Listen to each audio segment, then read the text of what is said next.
Hi, this is Yuan Yu Perspectives.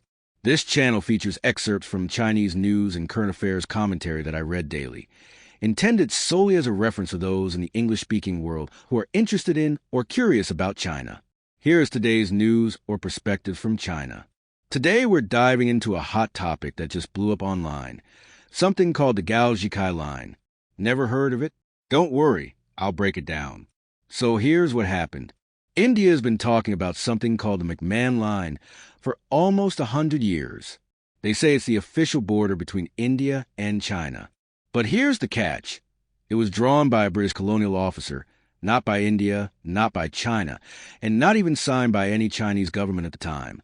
It's kind of like someone showing up and drawing on your driveway, then saying, "This is mine now." So, recently, a Chinese scholar named Gao Zhikai, he's a Yale-trained legal expert and a well-known commentator, went on an Indian talk show.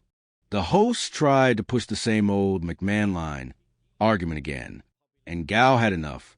Live on air, he pulled out a map and said, "You know what? If you can draw random lines, so can I. Let's make the Gao Zhikai Line. Everything north of the Ganges River, that belongs to China now." Of course, he wasn't serious about invading India.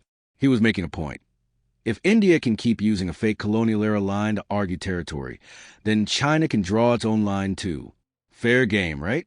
What's wild is, right after he said it, the Indian TV station cut the signal, and the topic exploded on social media in both countries. Some people were outraged, but many actually understood what he was trying to do. Change the conversation. In negotiation speak, it's called setting the frame. India's always been the one saying, "Let's talk about the McMahon Line." China just kept responding, "No, it's not valid." But Gao flipped it. He said, "Let's talk about my line instead." Now India has to explain why his line is invalid. And guess what? All the arguments they use also destroy the McMahon Line. Genius, right? In the end, it's not about taking land. China doesn't want northern India. It's poor, crowded, and would be super expensive to support. Gao's move was never about territory. It was about messaging power, about saying, "We're not play your game anymore." So next time you hear someone talk about the McMahon Line, remember the Gao Zhikai Line. It may be imaginary, but it sure made a real impact. Thanks for tuning in to Yuan Yu Perspectives. If you like stories that mix diplomacy, strategy, and a bit of attitude, hit that follow button. Catch you next time.